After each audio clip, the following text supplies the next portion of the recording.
very warm welcome to you. It's a pleasure to have you join us on Women's Special Month. The month of March is the month we celebrate women. But as you all know, the celebration is all year round.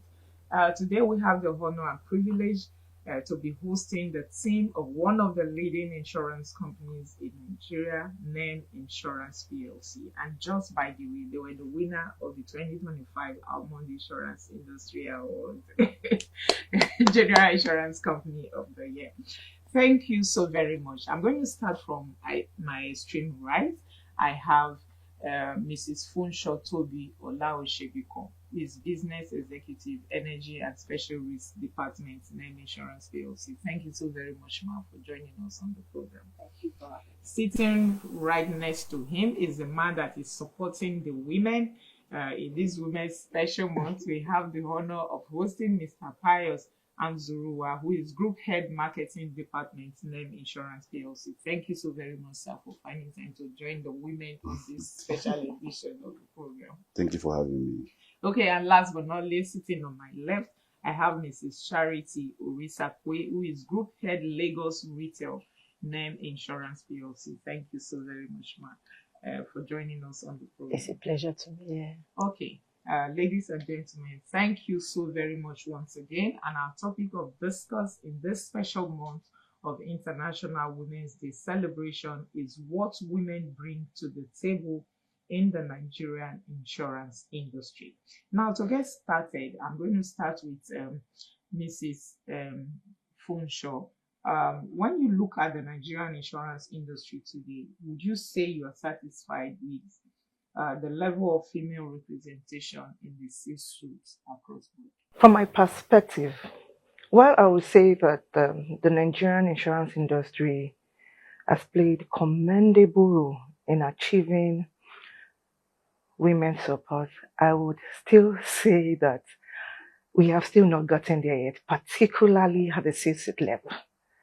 And the reason for this ranges from societal expectation from women, the lingering unconscious bias, the broken rug between the mid-management role and senior management roles for women, and of course, the limited access to sponsorship for women.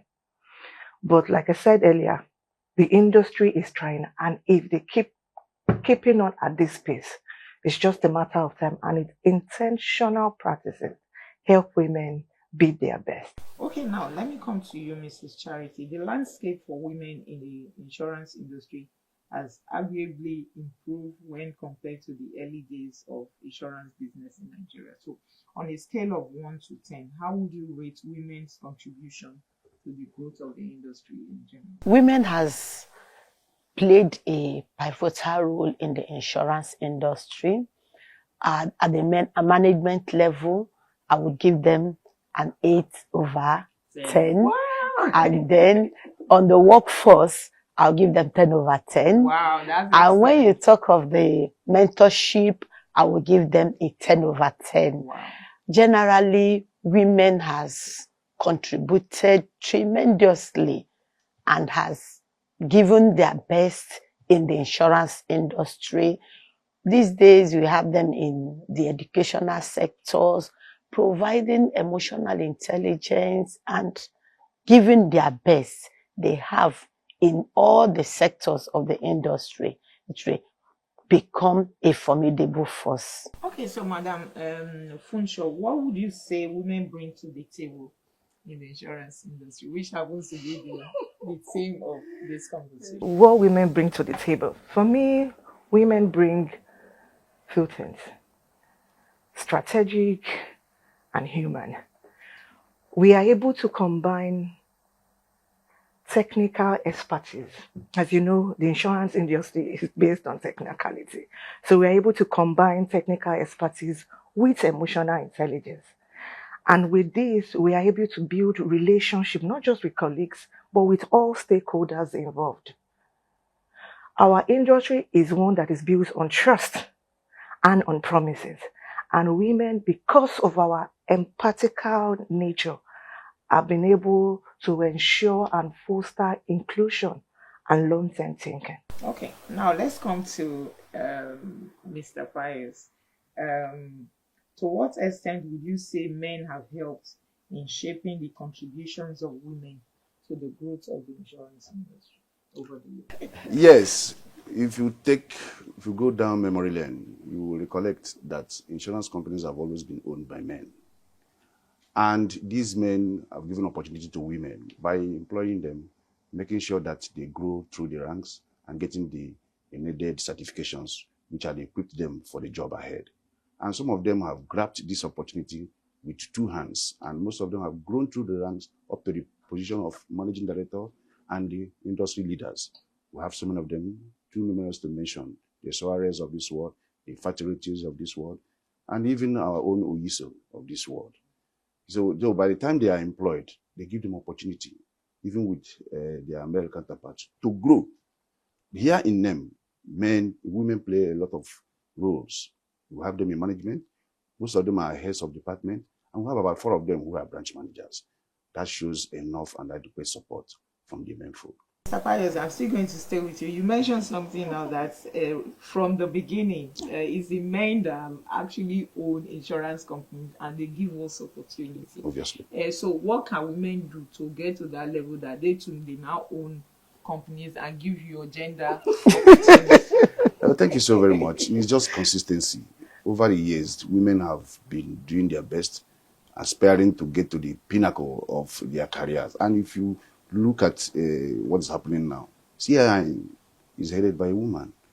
You know, NCRIB is also headed by a woman. We have a NIA, the deputy chairman is also a woman. This is Ebele Machuku. So if they keep pushing, you know, I mean, their height is something they can achieve with consistency and, you know, putting their hearts together. Okay, now let me come to Madam Charity. Let's look at NEM in terms of women's contribution to the growth of the company over the years. NEM is one of those company that has really given women a fair playing ground.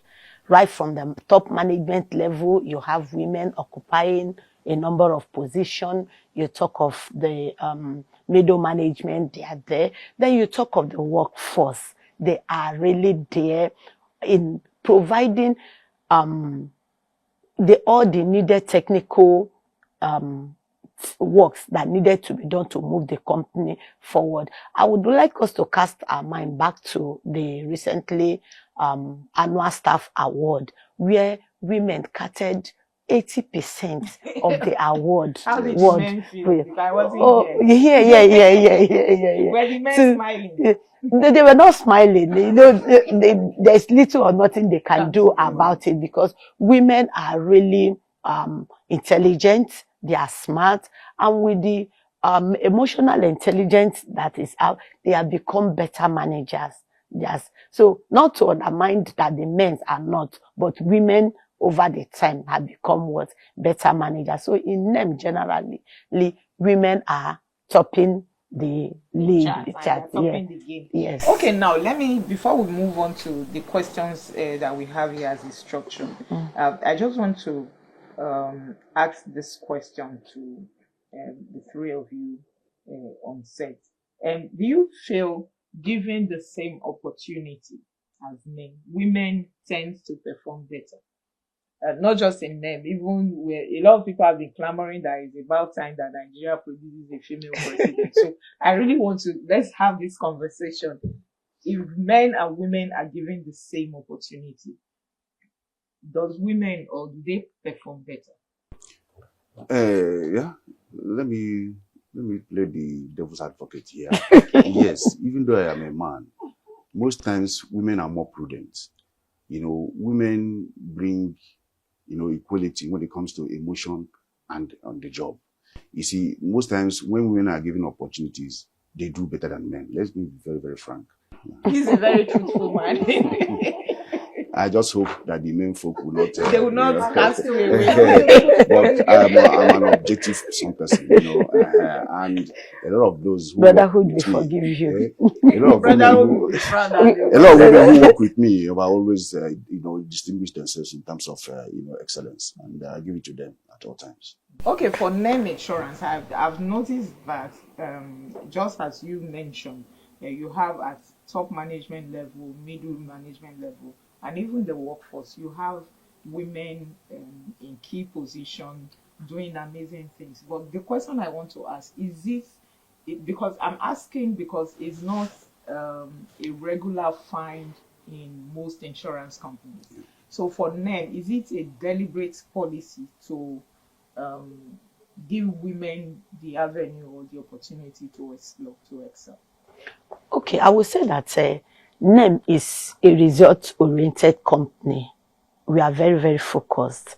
And so to us, gender is not a measure of performance. Do you understand?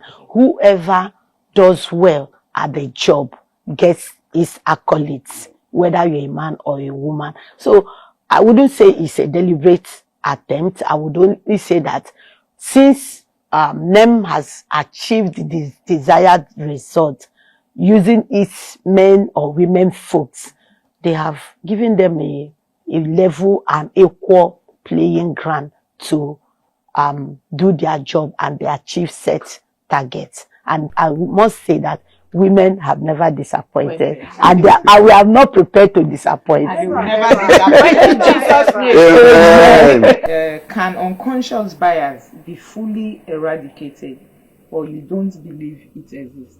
Such as some still believe women are less capable of high-level roles, which sometimes can affect career projection.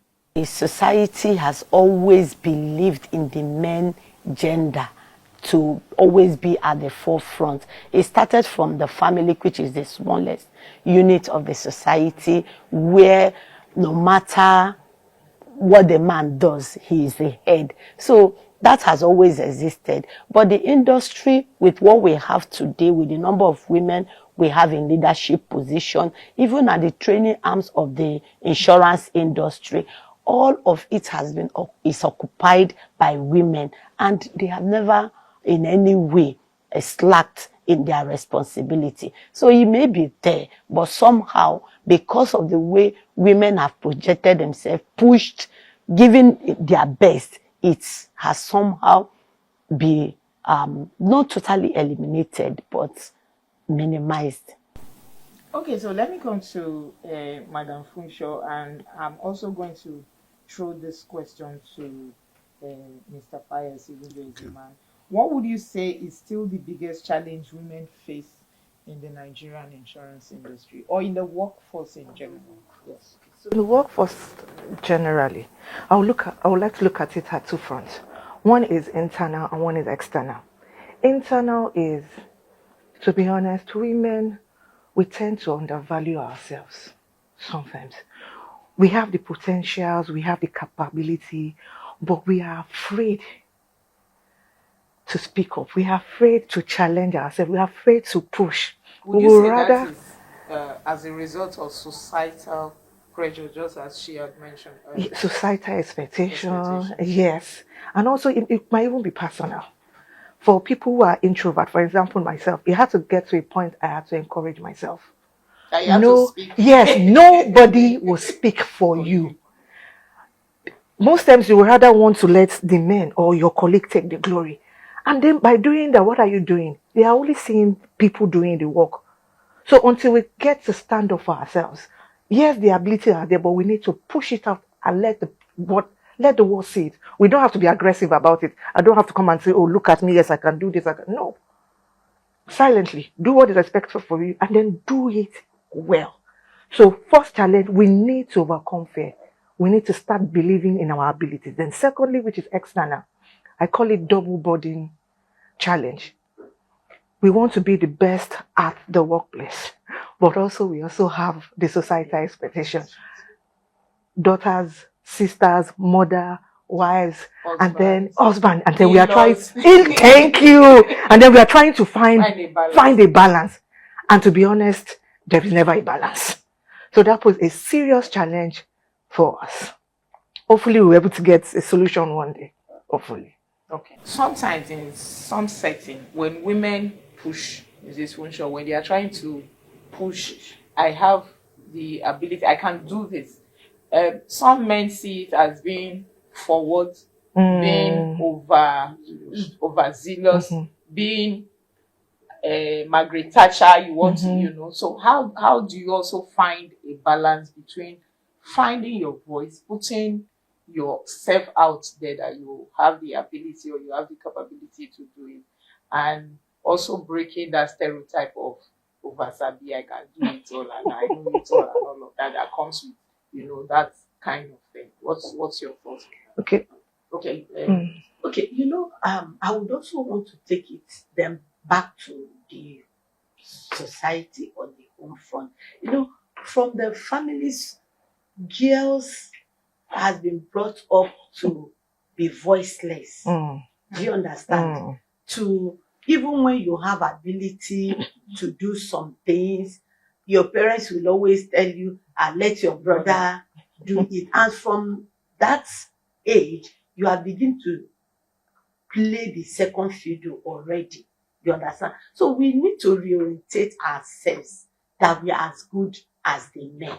You understand? That we can think, we can do all things just like our men folk also do. So if we have that orientation, you find out that at that point, when the girls are being prepared, you know, their orientation will begin to change. They will see themselves as being as good and as equal. Not equality now is not, I don't know how to describe that equality, you know, because defining equality is very, very difficult. Very, very difficult, because when we start that topic today, we may not be able to finish it. So let's not even go. Yes. So the question is not the quality, is just like what my colleague said before, discovering who you are, appreciating the ability that you have, putting those abilities that you have to use. Would you say women have adequate mentors amongst themselves today in the industry when compared to men? Mentorship is not scarce in the insurance industry. Women, by their nature, are always want to see our gender do well. And so we have not maximized our effort in trying to groom others. So mentorship is a lifestyle for the women, especially using the Pillar platform. Okay, so except for Mr. Payo, sometimes what you have just said now, when this conversation comes to the table, you hear men folks saying, women, they are their worst enemy. They are their worst enemy. I don't know. How do you connect that to is in more recent time we are beginning to hear, women supporting women, but it has always been, maybe it's a misconception that women don't like to see their fellow women climb up the ladder. Once they are there, they are at the top of the ladder, they throw the ladder away so that others will not climb. Others will not climb. But naturally, from what we have been seeing over years, you see that women, you know, where two women work together, there are always issues. Most women have confessed that they prefer working with the men. You know, it is a natural tendency. You know, most women don't feel comfortable working with their fellow women. Madam Funcho, why do you think that is so? Why? For me, one reason is the lingering unconscious bias I mentioned earlier. There is a female boss, there is a male boss. And I would also like to tag that with what she has said, starting from the family unit. You know, we pay attention to the male child more than the female child. So you see, even our mothers telling you, okay, let your father come back. What is that instilling in the children? That daddy is the one that will deal with. I said, you see that play out at the workforce where you tell a male, not even male, female subordinate and say, get this done.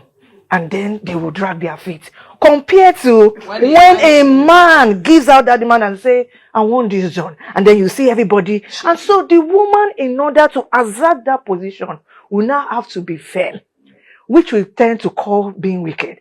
Because she doesn't have any choice. She wants to be respected. So she'll just, I want this done in the next 5 minutes. And then you have a choice than to do it then. But then, in the They long might be run, that child now. thank you. You now tend to give her the meanwhile when a nail boss tell you, oh, please get that done. You don't even have to put time. You will do it, whether male or female, you will do it. But if it's from the woman, you will drag, oh, she would, and then she tell you, I want it done in the next minute. And before you know it, she is wicked, she is this. No. In what areas can the male gender support more women to invest their talents, time for the growth and development of the insurance industry, Mr. Bayo? But I'm taking the last question as a man. You see, like I mentioned Are earlier. you trying to pass a message? Like I said, as a follow-up to what Mr. Future just said, Exactly. I don't understand why you are saying as a man. it is implied. You see, definitely, we can't do this job alone. Yeah. We need the female gender, to work with for us to achieve our objective. You see, they have proven themselves to be, good partners in business. And in many areas that they've been given opportunity, they've really done well. So the only way we men can encourage them is by giving them opportunity, the same opportunity that we are giving the men folk. Give them a level playing field where, where skill, capacity, will be the norm. Where you don't give somebody promotion based on gender, rather it is based on results, based on excellence.